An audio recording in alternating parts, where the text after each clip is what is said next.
Hello guys, स्वागत है आपका अपनी चैनल द करंट वर्ल्ड में। सो गाइस, आज हम एनसीईआरटी क्लास 6 का चैप्टर 3 डिस्कस करेंगे, जिसका नाम है आरंभिक नगर। यानी कि पुरानी दुनिया में पहले क्या होता था, किस प्रकार से हमारे लोगों की और पुरानी दुनिया की कैसे खोज हुई, उसके बारे में पूरी डिटेल से बात करेंगे। और साथ में रोचक तथ्यों की बात करेंगे जो कि आपके एग्जाम के लिए बहुत ही मोस्ट इंपॉर्टेंट होंगे। सो गाइस, चलिए शुरू करते हैं। वीडियो अच्छा लगे तो लाइक, सब्सक्राइब, कमेंट और शेयर जरूर करना हो। और गाइस, आपसे एक रिक्वेस्ट और है कि अगर आप हमारे ग्रुप से जुड़ना चाहते हैं तो आपको डिस्क्रिप्शन बॉक्स में लिंक मिल जाएगा, और उस ग्रुप में आपको डेली न्यूज़पेपर और करंट अफेयर्स मिलते रहेंगे। सो गाइस, चलिए शुरू करते हैं। सो गाइस, चैप्टर 3 हमारा है आरंभिक नगर, और इसमें जो इम्पोर्टेंट पॉइंट होंगे उन्हीं को डिस्कस करते चलेंगे। तो सबसे पहला हमारा जो इम्पोर्टेंट पॉइंट है वो है हड़प्पा की कहानी। अक्सर पुरानी इमारत अपनी कहानी बताती है।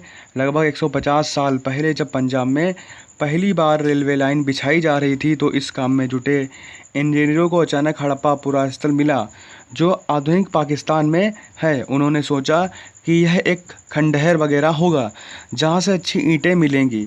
यह सोचकर वे हड़प्पा के खंडहरों से हजारों ईंटें उखाड़ ले गए, जिससे उन्होंने रेलवे लाइन वगैरह बिछाई। इससे कई इमारतें पूरी तरह से नष्ट भी हो गईं। लेकिन उसके बाद में गाइस क्या होता, उसके बाद में 80 साल पहले पुरातत्वविदों ने इस स्थल को ढूंढा, और तब पता चला कि यह खंडहर महाद्वीप के सबसे पुराने शहरों में से एक है। चूँकि इस नगर की खोज सबसे पहले हुई थी, इसलिए बाद में मिलने वाली इस तरह के सभी पुरास्थलों में जो इमारतें और चीज़ें मिली, उन्हें हड़प्पा सभ्यता की इमारतें कहा गया। इन शहरों का निर्माण लगभग 4700 साल पहले हुआ था। बहुत इंपॉर्टेंट पॉइंट एग्जाम के लिए, 4700 साल पहले इन शहरों का निर्माण हुआ था। आपसे एग्जाम में पूछा सकता है कि हड़प्पा सभ्यता टाइप के जो शहर हैं उनका जो है निर्माण पहले कितने साल पहले हुआ था, तो आप क्या बताएंगे? आप बताएंगे कि 4700 साल पहले। ठीक है। अगर हम बात करें इन नगरों की विशेषताओं की, ऐसी इसमें क्या विशेषताएं थी, तो अगर हम इन नगरों की विशेषता की बात करें, इन नगरों में से कई को 2 या उससे ज़्यादा हिस्सों में विभाजित किया गया है। प्रायः पश्चिमी भाग छोटा था लेकिन ऊंचाई पर बना था। पूर्वी हिस्सा जो कि बड़ा होता था, लेकिन यह निचले इलाके में था। ऊंचाई वाले भाग को पुरातत्वविदों ने जो है नगर दुर्ग कहा, और निचले हिस्से को निचला नगर कहा है। दोनों हिस्सों की 4 दीवारियां पक्की ईंटों से बनाई जाती थीं। इसकी ईंटें इतनी अच्छी पकी होती थी कि हजारों सालों बाद आज तक उनकी दीवारें खड़ी रहीं।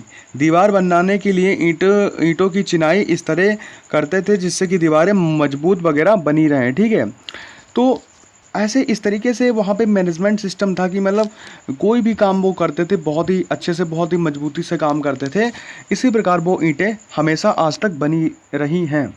कुछ नगरों के नगर दुर्ग में कुछ खास इमारतें बनाई गई थी। मिसाल के तौर पर मोहनजोदड़ो में खास तालाब बनाया गया था, जिसे पुरातत्वविदों ने महान स्नानागार कहा है। इस तालाब को बनाने में ईंट और प्लास्टर का इस्तेमाल किया गया था। इसमें पानी का रिसाव रोकने के लिए प्लास्टर ऊपर चारकोल की परत चढ़ाई गई थी। इस सरोवर में 2 तरफ से उतरने के लिए सीढ़ियां बनाई गई थीं, और चारों ओर कमरे बनाए गए थे। इसमें भरने के लिए पानी से कुआं से जो है पानी वगैरह निकालते थे वो लोग, और उपयोग के बाद उसे खाली कर दिया जाता था। शायद यहाँ विशिष्ट नागरिक विशेष अवसरों पर स्नान करते होंगे। ये दोस्तों साइंटिस्टों का मानना है कि जो एक विशिष्ट उनका जो कार्यक्रम होता होगा, जो एक धार्मिक कार्यक्रम होता होगा, वहाँ पर वो लोग स्नान करने के लिए आते होंगे। जैसे आज के ज़माने में हम लोग गंगा नदी वगैरह में स्नान वगैरह करते हैं, फिर तीर्थ में स्नान करते हैं। शायद यह प्रथा पहले समय उस समय से चली आ रही है। कालीबंगा और लोथल जैसे अन्य नगरों में अग्निकुंड मिले हैं, जहां संभवतः यज्ञ किए जाते होंगे। हड़प्पा, मोहनजोदड़ो और लोथल जैसे कुछ नगरों में बड़े बड़े भंडार गृह वगैरह भी मिले हैं। तो ये हमारा देखिए मैप है। इसमें क्या है, ये आरंभिक नगर हैं। जैसे कि सबसे हमारा जो पहला आरंभिक नगर था वो था हड़प्पा। ये देखिए, ये झेलम नदी है, और झेलम नदी के किनारे जस्ट ये हड़प्पा शहर है। उसके बाद में हमारा मोहनजोदड़ो है, फिर सोतकोदड़ा है, फिर चनूदड़ो है, फिर धौलावीरा, सुरखोदड़ो, और ये इस प्रकार से नदियाँ हमारी झेलम नदी हैं। इन्हीं के किनारे कहीं ना कहीं जो है बहुत सारे नए शहर मिले हैं। ठीक है गाइस, तो उम्मीद करते हैं आप समझ रहे होंगे। और बात अगर गाइस करें, सबसे जो महान स्नानागार मिला है वो मिला है हमको मोहनजोदड़ो के अंदर। ठीक है। तो ऐसा हमारा जो साइंटिस्ट लोग हैं वो इस प्रकार से इमेजिन करते हैं कि इन सारी जगहों का, और ये हमारा रहा वो मोहनजोदड़ो का महान स्नानागार। ये देखिए, यहाँ पर सीढ़ियाँ लगी हुई हैं, चारों तरफ कमरे थे इस प्रकार के। ठीक है। और कहीं ना कहीं यहाँ पे एक कुआं वगैरह होता था जहाँ पर पानी वगैरह इसमें भर देते थे, फिर इसको निकाल देते थे। इस प्रकार से वो करते होंगे। ये देखिए बहुत ही इसमें इसको जो हमारे साइंटिस्ट पहले थे, इन्होंने महान स्नानागार का इसको संज्ञा वगैरह दे रखी है। अगर हम बात करें उस समय के भवन, नाले और सड़कों का निर्माण की बात करें तो इन नगरों के घर आमतौर पर 1 या 2 मंजिल के होते थे। घर के आंगन के चारों ओर कमरे बनाए जाते थे। अधिकांश घरों में एक अलग स्नानागार होता था और कुछ घरों में कुएं वगैरह भी होते थे, ठीक है। कई नगरों में ढके हुए नाले थे। इन्हें बड़ी सावधानी से सीधी लाइन में बनाया जाता था। हर नाली में हल्की ढलान होती थी ताकि पानी आसानी से बह सके। अक्सर घरों की नालियों को सड़कों की नालियों से जोड़ दिया जाता था, जो बाद में बड़े नालों में मिल जाती थीं, ठीक है गाइज। और नालों के ढके होने के कारण इसमें होता क्या था, जगह जगह पर मेन होल वगैरह भी बनाए जाते थे, जिनके जरिए इनकी देखभाल और सफाई वगैरह वो लोग करते थे। घर, नाले और सड़कों का निर्माण योजनाबद्ध तरीके से एक साथ ही किया जाता था। तो इस प्रकार से हम देख सकते हैं कि यहाँ पर एक आदमी, जो पुराने समय का आदमी होगा, वो इस प्रकार से पुराने समय की ईंटों को उस प्रकार से बना रहा होगा और उनकी चिनाव वगैरह, दीवार वगैरह बना रहा होगा। इस प्रकार से बहुत ही मजबूती से वो लोग काम करते थे, ठीक है गाइस। तो अगर हम बात करें उस समय के नगरीय जीवन की, हड़प्पा सभ्यता के, तो हड़प्पा के नगरों में बड़ी हलचल रहा करती होगी। यहाँ पर ऐसे लोग रहते होंगे जो नगर की खास इमारतें बनाने की योजना में जुटे रहते थे। यह संभवतः यहाँ के शासक होते होंगे। यह भी संभव हो सकता है कि यहाँ शासक लोगों को भेज कर दूर दूर से धातु, बहुमूल्य पत्थर वगैरह अन्य उपयोगी चीज़ें मंगाते होंगे। शायद शासक लोग खूबसूरत, मन को सोने चांदी बने आभूषणों जैसी कीमती चीज़ों को अपने आसपास के क्षेत्र से मंगाते होंगे। इन नगरों में लिपिक भी होते थे, जो मुहरों पर तो लिखते ही थे और शायद अन्य चीज़ों पर भी कुछ लिखते होंगे और जो बच नहीं पाई है, ठीक है। दोस्तों, अगर हम हड़प्पा सभ्यता की लिपि की बात करें तो एक चित्रात्मक लिपि है जिसको साइंटिस्ट लोग नहीं भर पाए हैं, जिसको पढ़ नहीं सके वो लोग। आप इतना याद रखना। तो नाले के बीच बीच में वो लोग मेन होल रखते थे इस प्रकार से, और जिसमें से क्या करते थे वो लोग गंदगी वगैरह भी उसकी निकालते रहते थे। और इसी प्रकार के कुएं वगैरह भी होते थे, ठीक है। उम्मीद करते हैं आप समझ गए होंगे। और ये मोहनजोदड़ो का एक कुआं है। इसके अलावा नगरों में शिल्पकार स्त्री पुरुष भी होते थे, जो अपने घरों में किसी उद्योग स्थल पर तरह तरह की चीज़ें बनाते होंगे। लोग लंबी यात्राएं भी करते थे और वहाँ से उपयोगी वस्तुएं भी लाते थे, और साथ ही सुदूर देशों की किस्से और कहानियाँ वगैरह भी, और बहुत सारी चीज़ें मिट्टी से बने कई खिलौने भी वहाँ पर मिले हैं, जिनसे उनके बच्चे वगैरह खेलते होंगे, ठीक है। दोस्तों, अगर हम बात करें क्या इनमें से कुछ ऐसे भी जो मेहरगढ़ जैसे गाँव में रहते थे, तो अगर मेहरगढ़ की बात करें तो आधुनिक युग में सबसे बड़ा एक आधुनिक शहर है। अगर हम बात करें तो इस प्रकार से हमें कुछ खिलौने मिले हैं उनके साथ बच्चे खेलते होंगे, जिनका उन्होंने निर्माण उनके शिल्पकारों ने किया। और ये बहुत ही महान फ़ोटो है। इस प्रकार की उस समय मुद्रा हुआ करती थी, जो कि बहुत ही उनका जो कहीं भी कोई काम करते थे वहाँ पर ये मुद्रा वगैरह ली जाती थी। इसके लिए आप मोहनजोदड़ो मूवी देख सकते हैं। मतलब इसको एक सींग वाले जानवर को वो लोग अपना भगवान मानते थे, जिसकी पूजा वगैरह किया करते थे, ठीक है। तो पक्की ईंटों से ये बनाए जाते थे। पक्की ईंटों के बने हुए खिलौने हैं। और इस प्रकार की एक हमारी कह सकते हैं कि मुहर होती थी। मुहर पर इस प्रकार से एक जानवर होता था, एक सींग वाला, जिसकी वो पूजा वगैरह किया करते होंगे, ठीक है गाइस। अगर हम बात करें नगर और नए शिल्प की, तो बहुत ही ऐसी चीज़ें खोजी गई हैं जो नए शिल्प के रूप में सामने आती हैं, ठीक है। तो गाइस, हड़प्पा के नगरों से कुछ ऐसी भी चीज़ें प्राप्त हुई हैं जिन चीज़ों की अगर बात करें तो जैसे कि शंख हो गया, तांबे हो गए, कांसे हो गए, सोने और चांदी जैसी धातुएं भी बनाई गई होंगी, उस समय बनाई गई थी। तांबे और कांसे से औजार, हथियार, गहने और बर्तन बनाए जाते थे। सोने और चांदी से गहने और बर्तन वगैरह भी बनाए जाते थे, ठीक है। तो इस प्रकार से आप देख सकते हैं कि ऊपर इस प्रकार से बाँट वगैरह भी वो लोग प्रयोग वगैरह करते होंगे। जैसे कि ये पत्थर के बाँट बने हुए हैं, ऊपर आप देख सकते हैं। अगर इनकी हम बात करें कितने ध्यान से और उपयुक्त तरीके से इन बाँटों को बनाया गया, बहुत ही एकदम घनाव टाइप का बनाया गया है, बहुत ही इम्पॉर्टेंट रूप से इन्हें चार्ट पत्थर से बनाया गया था। इन्हें साथ बहुमूल्य पत्थर और धातुओं को तौलने के लिए बनाया गया होगा। मध्य में अगर बात करें तो ये मनके के कुछ माले वगैरह मिले हैं।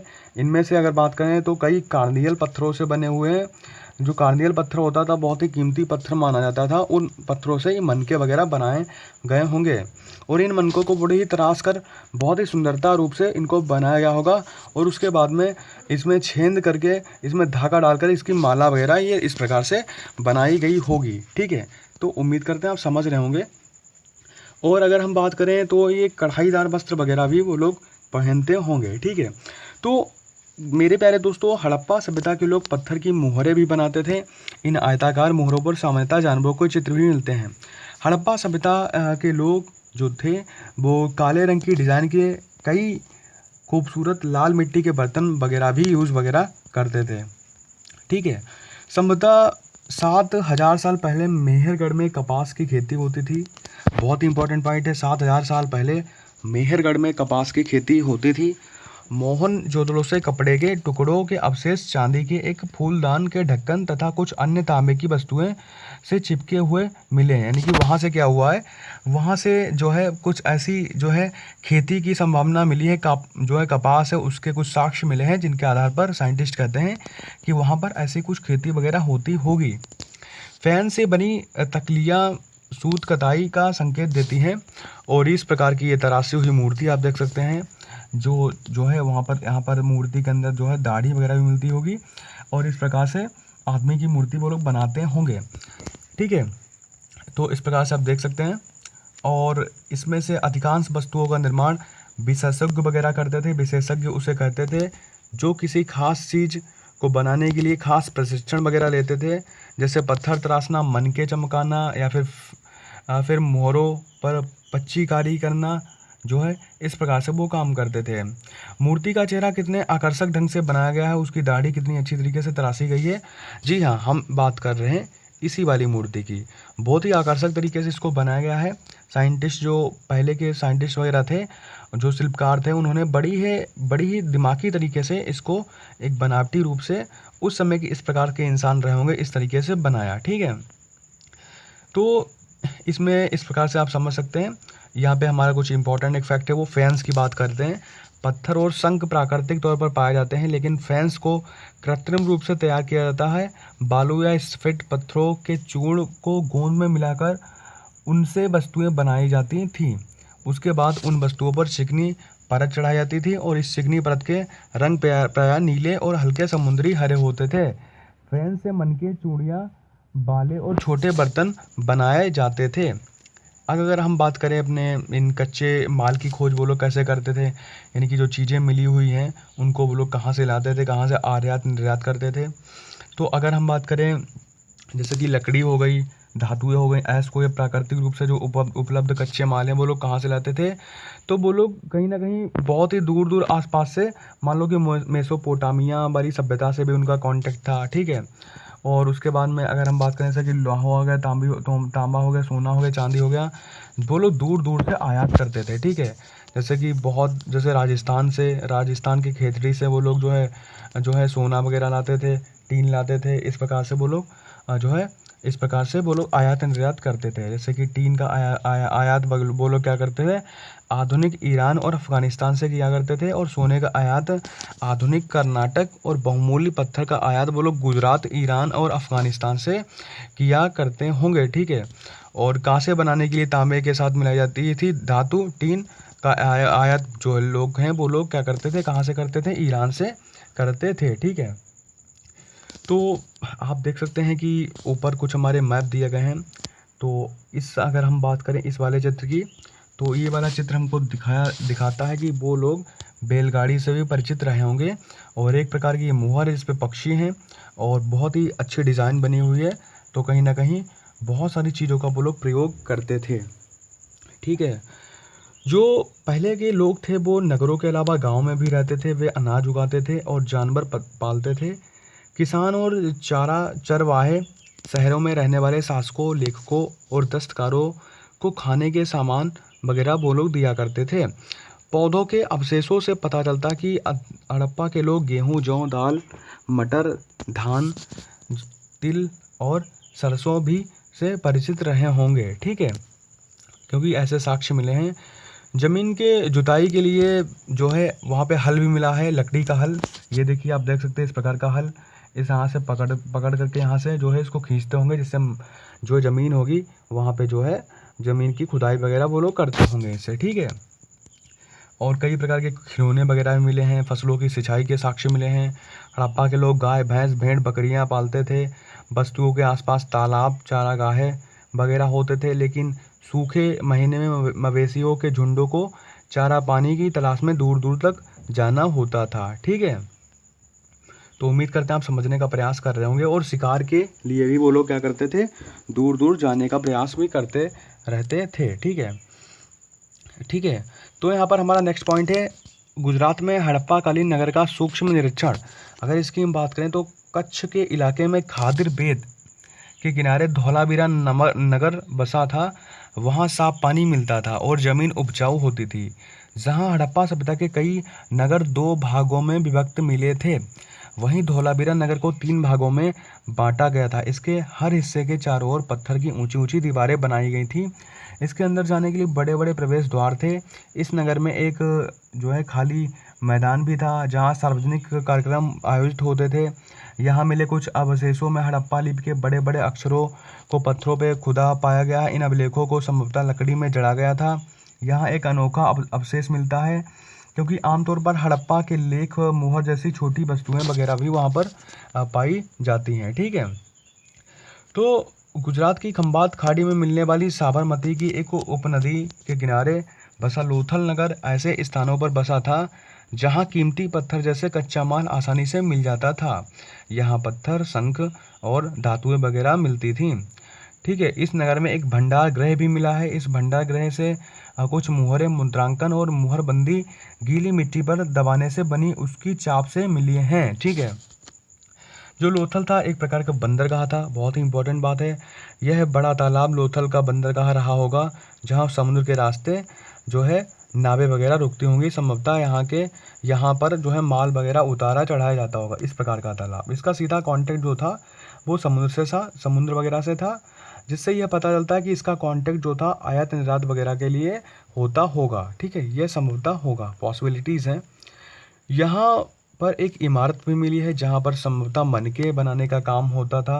पत्थर के टुकड़े अधबने मनके बनाने वाले उपकरण और तैयार मनके वगैरह भी तैयार किए जाते होंगे।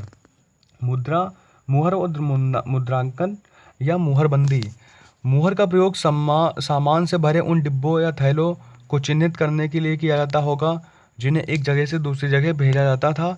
थैले को बंद करने के बाद में वो लोग क्या करते थे, थैले पर एक प्रकार से गीली मिट्टी लगा देते थे। जो है गीली मिट्टी लगने के बाद में ये पता चल जाता था कि अगर किसी ने बैग को खोला है तो गीली मिट्टी आपको वहाँ पे जो है लगी नहीं मिलेगी, अब वो नीचे गिर जाती थी। इस प्रकार से वो लोग प्रयोग करते थे, इस प्रकार से, जिसको हम सील बोल सकते हैं। इस प्रकार से वो लोग सील करते थे। जैसे आजकल क्या होता है, स्टेपलर है, फेविकोल है, इन चीज़ों से वो लोग चिपका देते हैं जो शॉपकीपर होते हैं। लेकिन पहले क्या था, गीली मिट्टी लगा देते थे पैकेट पर, पॉलीथीन पर और थैले पर, जिससे ये पता चलता था कि इनकी जो चीज़ है वो बिल्कुल सुरक्षित है, यानी कि किसी ने छेड़छाड़ नहीं की है। अगर कोई उनकी मिट्टी हटाता या फिर बैग को खोलने का प्रयास करता वो मिट्टी हट जाती है, जिससे ये पता चल जाता था कि हाँ किसी ने भाई छेड़खानी की है। लगभग 3900 साल पहले एक बड़ा बदलाव देखने को मिलता है। अचानक लोगों ने इन नगरों को छोड़ना शुरू कर दिया। वो लोग क्या करते थे, लेखन मुहर और बाटों का प्रयोग बंद हो गया। दूर दूर से कच्चे माल का आयात भी कम हो गया। मोहनजोदड़ो में सड़कों पर कचरे के ढेर बनने लगे। जल निकास प्रणाली नष्ट हो गई और सड़कों पर भी झुग्गी नुमा घर बनाए जाने लगे। यानी कि क्या ऐसा हुआ कि मतलब जो है वहाँ पर ऐसी घटना घटने लगी कि लोग कम होने लगे।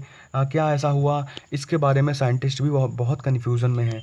जंगलों का विनाश हो गया, कुछ लोग कहते हैं जंगलों का विनाश हो गया, कुछ लोग कहते हैं कि वहाँ पे बाढ़ आई होगी, कुछ लोग कहते हैं भूकंप आया होगा, कुछ साइंटिस्ट लोग कहते हैं कि वहाँ पर जो है आर्य लोग आए तभी उन्होंने उसका नरसंहार कर दिया। लेकिन इन कारणों से यह स्पष्ट नहीं हो पाता है कि उन नगरों का कैसे नष्ट हुआ, किस प्रकार से क्या कारण रहा, ठीक है। तो इसके बारे में तभी पॉसिबिलिटीज़ हमको पता चलेगी जब इसकी हम लिपि पढ़ सकेंगे, चित्रात्मक लिपि जब पढ़ सकेंगे। सिंध और पंजाब की बस्तियां उजड़ गईं, कई लोग पूर्व और दक्षिण के इलाकों में छोटी छोटी बस्तियां जाकर बस गए। अब ऐसा नहीं था गाइस कि हड़प्पा सभ्यता में सारे लोग ही मर गए। मान लो कुछ लोग जो बचे होंगे बेचारे, वो वहाँ से हट करके किसी उस विपत्ति से बचने के लिए कुछ किसी तरीके से छुपते हुए वो मान लो भारत के दक्षिणी इलाके में चले गए, कुछ उत्तर में चले गए, कुछ जो है हमारे जो है पूर्व में चले गए। तो इस प्रकार से वो इधर उधर जो है इधर उधर जा कर के अपने घर बना करके वो लोग रहने लगे होंगे, ठीक है। तो कुछ पिरामिडों के बारे में एक फैक्ट है गाइस, उसके बारे में हम बताना आपको चाहेंगे। पिरामिड जो है इसके बारे में देखो, पिरामिड की अगर बात करें तो पिरामिड जो है ये नील नदी के आसपास वाले इलाके को छोड़कर मिस्र का अधिकांश भाग रेगिस्तान है, वहीं पर ये बने हुए हैं। लगभग 5000 साल पहले मिस्र में शासन करने वाले राजाओं ने सोना चांदी, हाथी दांत लकड़ी और हीरे जवाहरात लाने के लिए अपनी सेनाएं दूर दूर भेजी। इन्होंने बड़े बड़े मकबरे बनाए जिन्हें पिरामिड कहा जाता है। अब वो इसमें क्या करते थे, इनके बीच में जो है गैप होता था, उसमें क्या करते थे, जैसे सामान रख देते थे, सोना चांदी रख देते थे, राजाओं और शासकों को वहाँ पे दफना देते थे। इस प्रकार से करते थे, यानी कि खाने का सामान भी रख देते थे इनके नीचे, ठीक है। तो इस प्रकार से वो लोग करते थे। तो इसीलिए जो है पिरामिडों का जो है निर्माण हुआ। लेकिन आज भी जो शासक वगैरह थे जो वो गहने या फिर वहाँ पे गए हुए थे, जो सेनाएं अपनी दूर दूर लेकर के मकबरे वगैरह जिन्होंने पिरामिडों का निर्माण कराया और जो सामान लेने गए थे, आज भी वहाँ पे दफन है नीचे, जिनको मम्मी के नाम से जाना जाता है, ठीक है। ये फैक्ट है। तो गाइज़ उम्मीद करते हैं आप समझ गए होंगे। इसी चैप्टर से रिलेटेड हम क्वेश्चन डिस्कस करेंगे कल, और आपको इसी तरीके से वीडियो मिलते रहेंगे। गाइस सपोर्ट करिए, अगर आप हमारे चैनल को सब्सक्राइब करेंगे, शेयर करेंगे, जिससे हमें और मोटिवेशन मिलेगा वीडियो बनाने का, और मैं और भी प्रयास करूँगा अपने आप को इम्प्रूव करने का। सो गाइज़ उम्मीद करते हैं आप वीडियो को लाइक, सब्सक्राइब, कमेंट और शेयर जरूर करेंगे। सो गाइज़ जय हिंद।